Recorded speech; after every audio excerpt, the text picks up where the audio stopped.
Hello everybody, today is 9th of May 2022 and today I'm going to talk about dwarf fruit trees in my garden. I have four dwarf fruit trees just over there by the wall and two different apple species and then apple varieties, apologies, and then one dwarf cherry, edible cherry, and then one damson plum.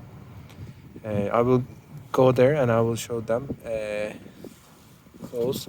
But first of all, I want to explain you why I prefer dwarf trees in a small garden as such, and what are the advantages of having dwarf trees. First of all, is limited space. This garden is 100 meters square maximum, and I don't have much space. This width is maximum 6 meters, and the shed itself over there is good 2.5 meters. So if I am to plant a normal sized apple tree, let's say, which will go up to 3 to 3.5 meters in height, and it will spread to at least 3 meters in width, it will just take over that space, and I won't have any space left for any other tree to grow. So I will, instead of having three fruits, I will only have one species, one variety, which will be apple. So that's the first thing, to have more choice. And the second reason why I had to plant dwarf trees is this is a housing estate, and this is not the native soil. This is not the native level of the terrain. So this is artificially elevated. There is a compacted gravel layer underneath, and the topsoil is unfortunately only 25 centimeters in this area, and by that wall its maximum depth is like 30-35 centimeters. It's really shallow. It's hardly enough for the grass to grow.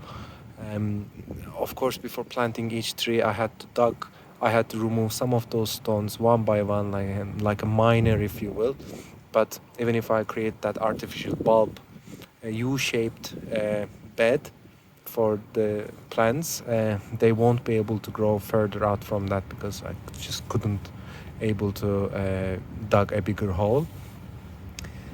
Because of that very reason, I had no other choice, but I have to go for smaller trees, because I know that at least the root growth will be able to sustain this height, and the trees won't be limited by the roots inability to go deeper. If you just ignore that fact, and if you just go and plant a normal sized tree over there, what will happen is that because the tree roots cannot go down, it won't be able to penetrate through that compact, very thick layer of gravel. So what will happen is that the roots will go laterally, and then it will probably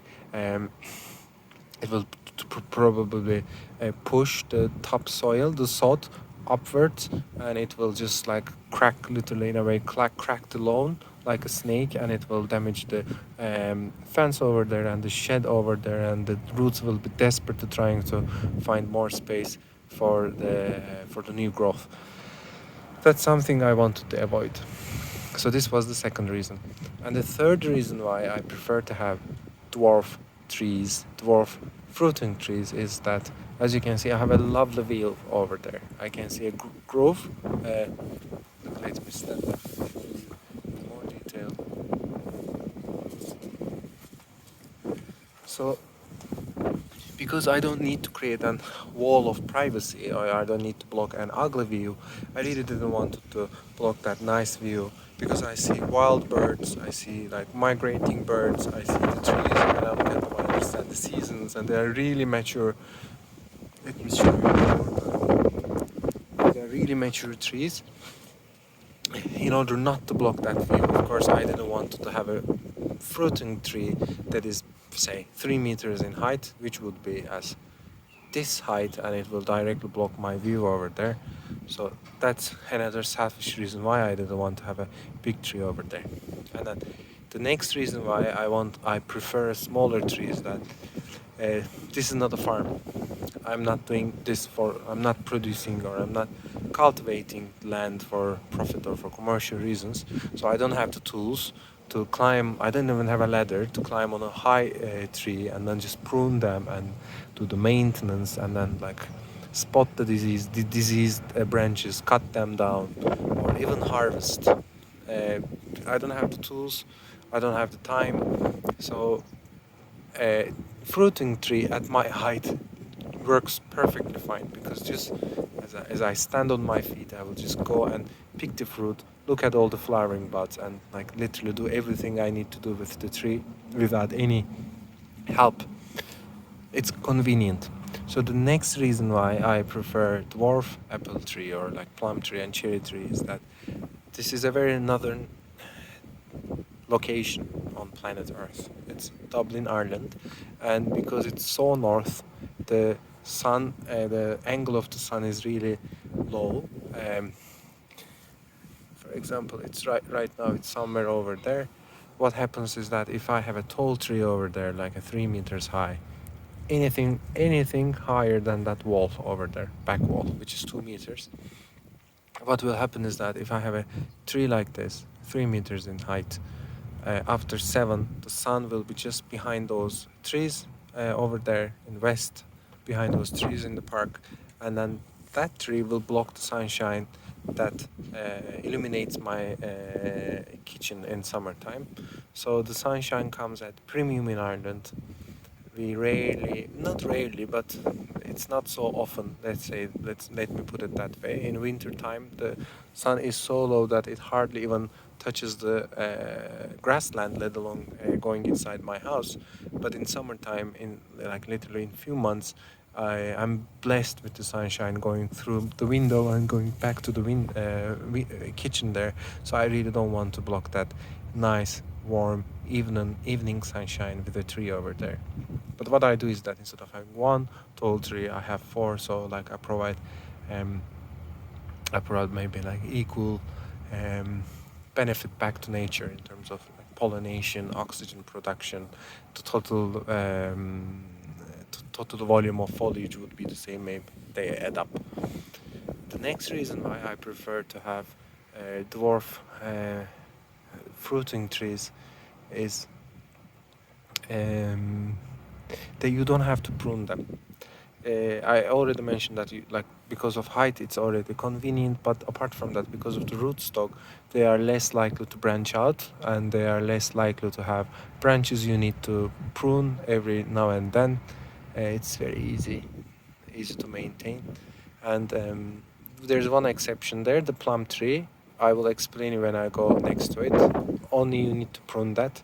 You need to cut the top 10 centimeter on the new growth every year in summertime. That's it. But for the apple and for the cherry, you really don't need to prune anything. And then the last reason why I prefer a smaller tree is this is a coastal area. We're so close to the ocean, and Ireland is known for its like very strong wind and hurricanes and windstorms. And even in the park over there, like every second month, I see a big tree falling into the ground and like literally crashing everything on its path. Any tree is a possible danger, unfortunately, especially long trees when you're this close to the ocean, and when the weather is like notoriously known for its harsh windy conditions.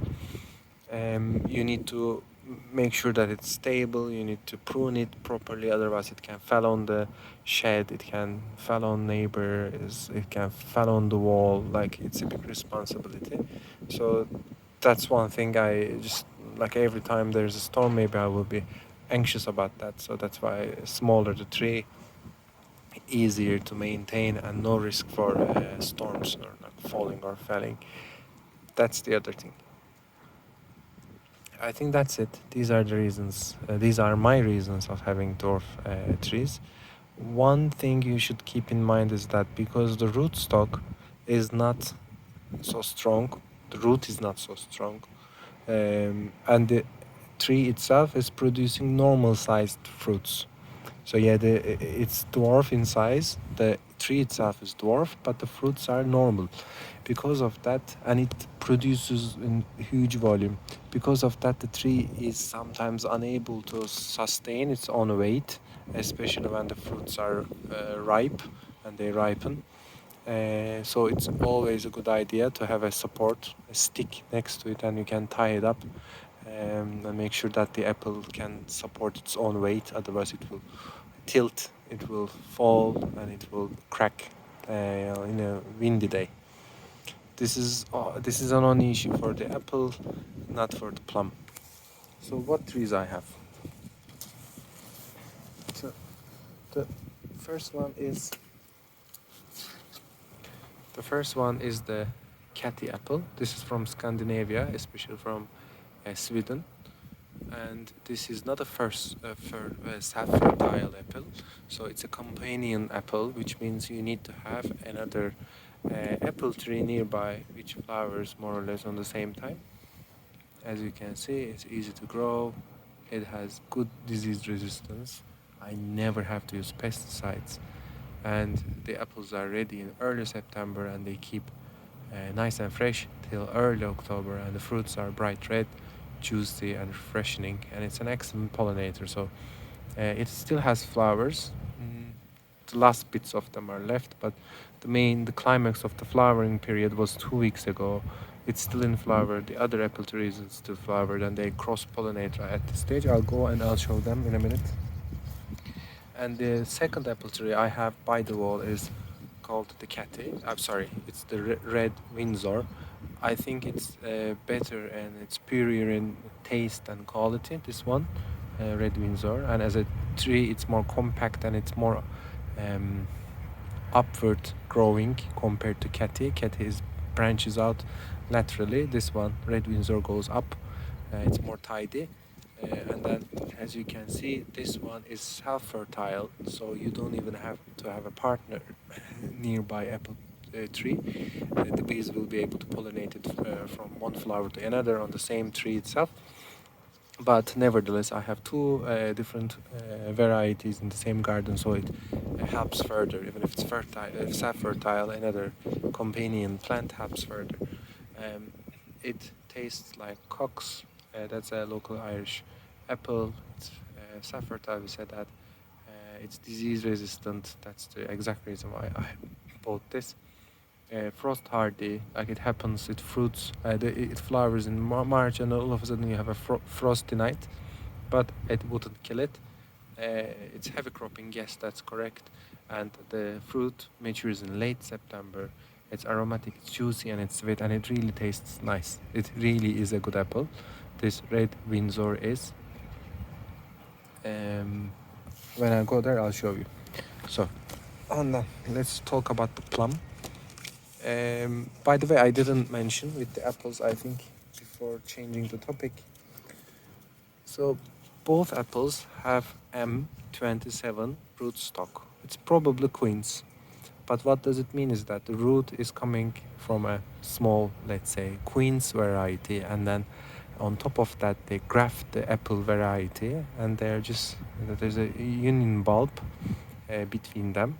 You'll see it when I go there. It looks like an onion. And then that's it. It's M27. It's called ultra-dwarf rootstock. So the maximum height the apple tree will get with M27 is 1 meters, 80 centimeters, 1.8 meters maximum. So it's my size. And Katy is yet to grow to that size. It's still 1.5 meters, but this one, Redwindsor, has already reached its maximum height. We'll see. Let's talk about the plum tree. It's Damson. It's, as you know, it's the purple plum. So this will be higher than the apple tree. So it's going to be the maximum size in 5 years will be 2.5 meters, and the spread will be 2.5 meters as well. It's already bigger, as you can see, compared to apples. It's already there. It will be like half meter higher than that wall, no problem. It will still not block my view, and it will still poses no risk for wind damage and stuff. This one is self-fertile as well. Of course, it benefits from other partners, but by itself, it is still okay. It's self-fertile. And the flavor is, as you know, with any other damson, sweet and with a spicy kick. So I'm yet to get fruits from the plum because for their first 3 years they are too young to fruit. So this is its second year. So next year, next season probably, I will be posting a video about the first fruits. But this is not the case for the apple. Apple, when you buy them right away, they fruit. And then the last one I want to talk about is I researched this a lot.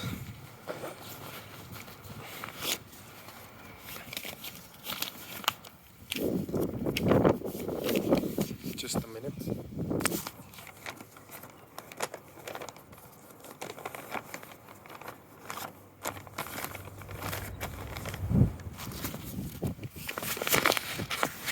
So old school, right? Instead of editing the video, I just go through every single random stuff happens as I record this. So the apple tree is this. Cherry tree, Sylvia Dwarf. The maximum length, the maximum height will be 2 meters. It's very upward going. It's like a columnar. It's like almost like a U-shaped columnar, not spreading plant. So it's very good for like tight spaces like that. It wouldn't branch out, but it will go upwards. So it's super useful for that. One thing you need to know about cherry trees is that they like acidic soil. So every now and then I just add some iron sulfur to acidify the soil around the base, and that's it. That's all I do. And sometimes coffee grounds, because coffee grounds, excess coffee is slightly acidic as well. And for all of them, the only fertilizer I use is the compost I bought from a supermarket, and also chicken manure pellets.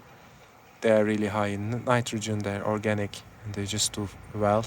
I just fertilize them. I just put chicken pellets on their roots, around their roots, around the root base, and then that's it. And then, as you know, in Ireland it keeps raining, so there's no shortage of water. There's no shortage of minerals. They just keep growing. So let's go. Let's go see.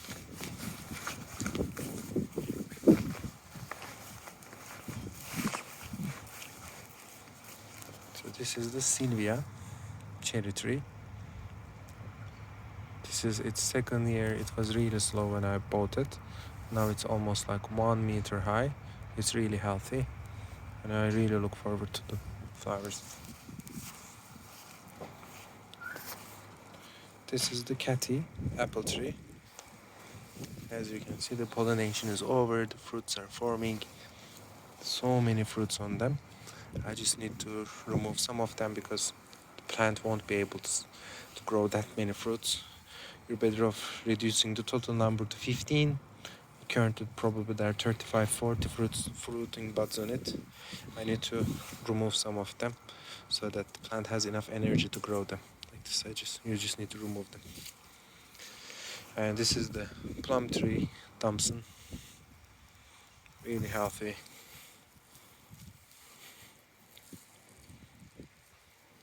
And this is my favorite apple tree, Redwindsor.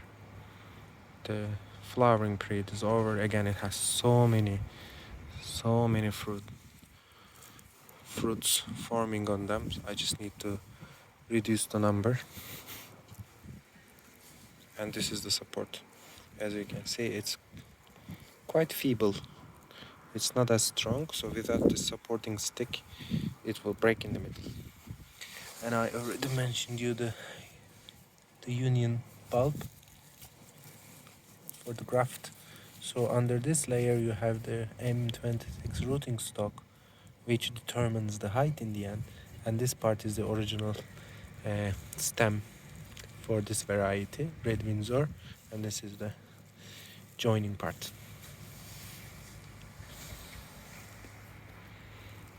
Exactly my height. I mentioned that the only pruning you need to do is the plum tree, and all you need to do is to cut the top 10 centimeters in July on the new growth.